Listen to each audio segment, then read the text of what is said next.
The gallery has a particular mandate that we're in our fourth year now. And actually the idea when it was opened by Calvin, who's the manager here, was to really make it accessible to artists who aren't already in the art scene or aren't already established with the galleries, because it can be really intimidating to try and get your foot in the door sometimes. So we're open to artists of any stripe. Most of the artists we've had have been fairly local to Toronto, but we've had artists from across the country. And the thing that's different about the gallery is that it's a non-commission gallery. So the artists get to pay a flat fee, which includes their month-long show and the opening party and whatever PR work that we do for them. And all of the money from the sales of the art, the prices on the art go directly to the artists. So it makes it a little bit easier for artists that aren't already very established. Although we've had artists right from students all the way up to seniors who have been working all their lives but just don't show their work regularly.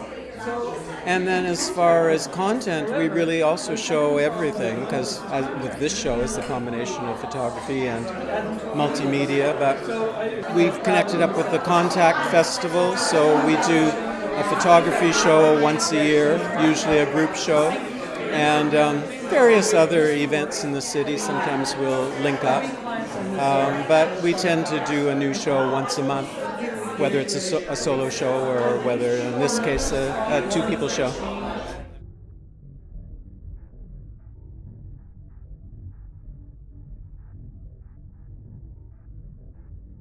It's really very open.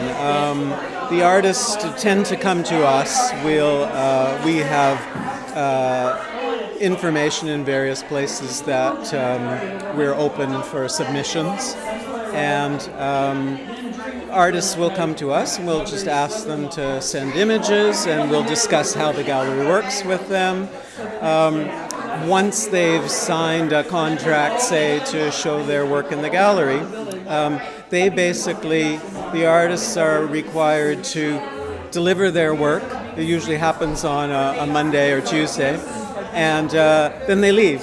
And I take over from there.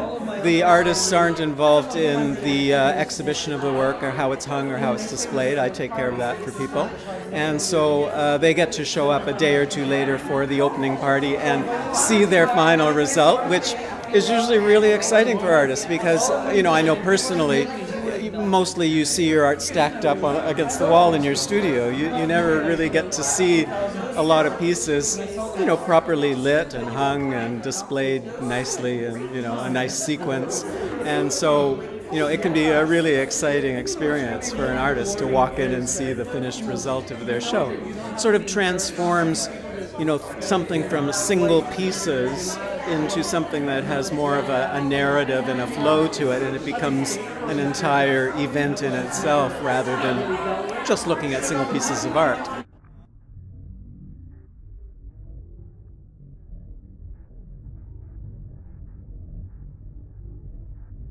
We're in our fourth year now. I was really pleased to see that we've had artists who were happy enough with the experience here of coming back again. And that's the case with Annie and Robert. They did a show here about 3 years ago, and they've come back around for a second bite at the apple, which we're very happy about. And Annie is actually a quite well-established artist because she's shown across Canada for many years. But I think we provide just maybe a more comfortable environment, for artists. It maybe doesn't have quite that intimidating edge that some galleries can have for people. So, the artists that we've had generally seem to be really happy with the experience of working here. It's great for me, too, because, and I get to see completely different work once a month, and it's exciting to see what's going to come in the door next.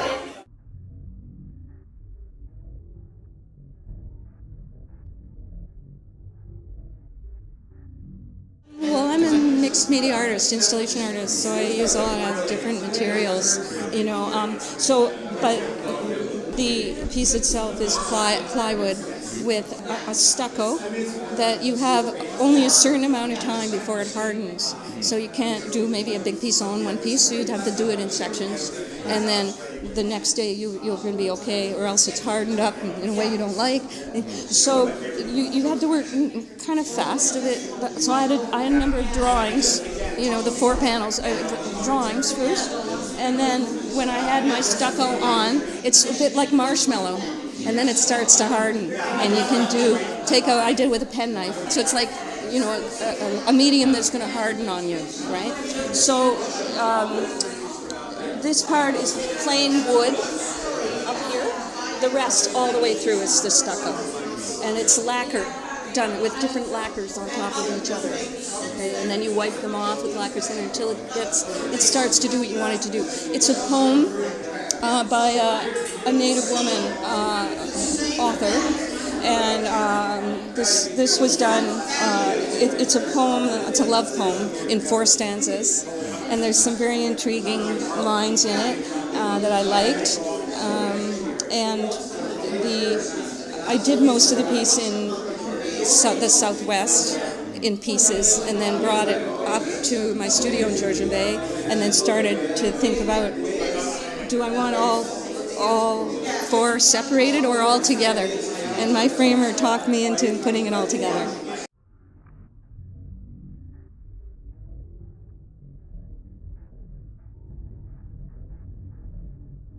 I never really felt like I was a painter or like acrylic painting or all that. I never was that interested. I was always more interested in materials. That's what I like. I like materials. And people go, what art store do you go to that's your favorite? And I always say the hardware store, because I'm always trying to construct something. How do I make this? And so that's what in the binder, there's a little tribute to my late mother, in that she taught me how to make things for yourself and to have with your own ideas. Let's make something, So I made my own clothes, made all kinds of stuff like that. So I was always interested in tactile things and not just rectangles on a wall. I mean, I went to art school in the 1970s in Montreal. I had a lot of teachers who were installation artists and mixed media artists, so I was very lucky.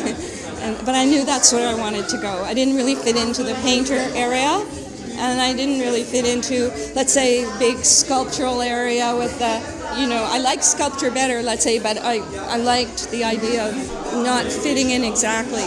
Luckily, they have something called mixed media artist or installation artist or concept artist or whatever. But these are all mixed media pieces, basically, and then there's some prints, too.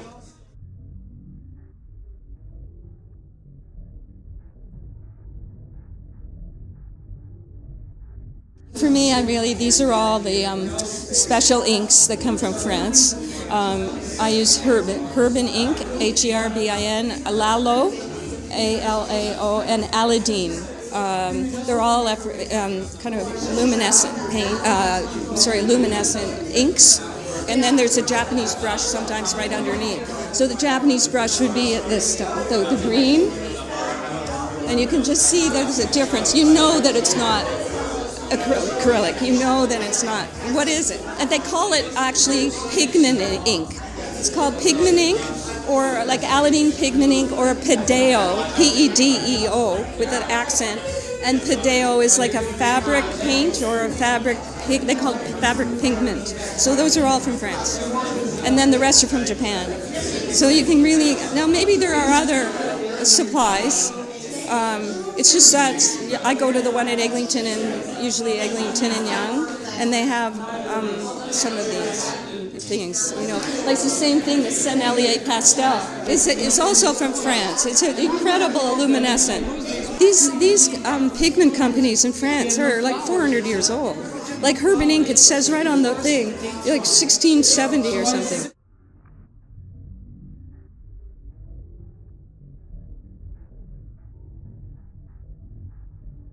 probably my favorite thing to do in the world is just to go out and find a new place, or not a new place obviously, a new old place to explore, whether it's on the African continent or South America, Europe. I'm always attracted to the variety of, even in the light, like the fact that you go to different parts of the world. In New Zealand, the light is different, it feels different. Culture, the geography shapes the culture. So I've always appreciated that kind of interaction. And I started traveling as a child because my parents were avid travelers, so I kind of came by it quite honestly, the wanderlust.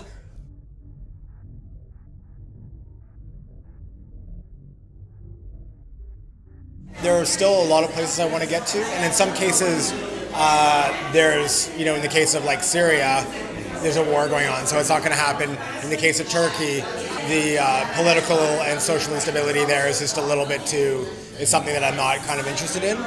But the other thing that I find that's interesting is that I will sometimes have conversations with people about where they've traveled, and suddenly something that wasn't even on my list, I'm like, oh, Azores, that sounds like a fascinating place. I also do writing and photography for a magazine occasionally, Outpost magazine. So with Outpost, occasionally I'll come to them and say, listen, I have this idea about going to this island or this country and running around the country for 5 or 6 days, doing long distance running each day. And they'll be like, oh, that's a good idea. And then sometimes they foot the bill and sometimes I pay for it, and they just pay me for the work I do for them.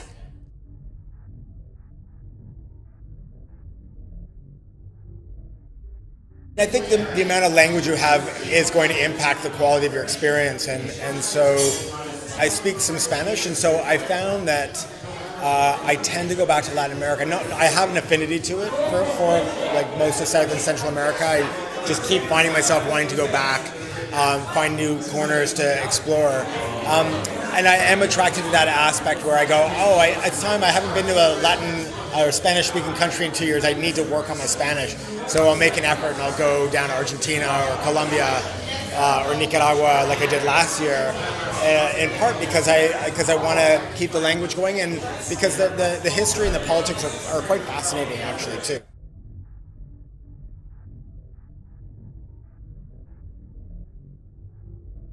The very first sort of big trip I took was right after high school, and I decided, I got into university and I was like, you know what, I don't want to be on the conveyor belt of education, of formal education. I need to get out. So I decided to take 4 months to go to Central America. I started with a friend of mine, and then eventually I was off on my own. And so I at that point I had the wherewithal. I was like, I think I want to be a photographer, because I was stealing my dad's cameras once in a while, and this time I was like, okay, I'm going to buy like 2 cameras, 2 old Pentaxes, and 40 rolls of film, different kinds, black and white, slide film, and I just shot like crazy. And there's work in there from that first trip when I was 21 or 20 that I still actually refer to, because I actually think that stuff's pretty good, or at least it's representative of the kind of things that interest me.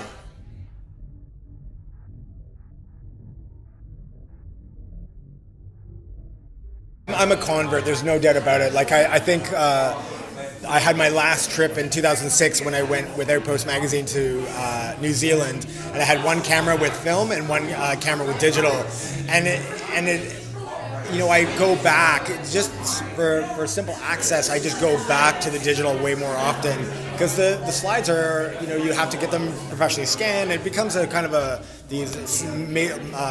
kind of several steps to get to this place where you can actually have a proper view of them. As opposed to digital, it's just like right there on your screen. And so that was the last trip where I shot both, and then literally that camera's been sitting in a box. I haven't gotten rid of it because I do have an emotional attachment to film, and I used to develop black and white.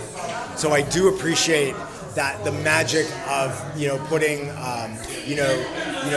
exposing paper and putting it into your development chemicals. There is something very intensely poetic about that, but at the same time I recognize that by pure volume, by knowing if you got the shot or not, it's far outweighed going digital than having film and not knowing until you get home whether or not you got your shot, right?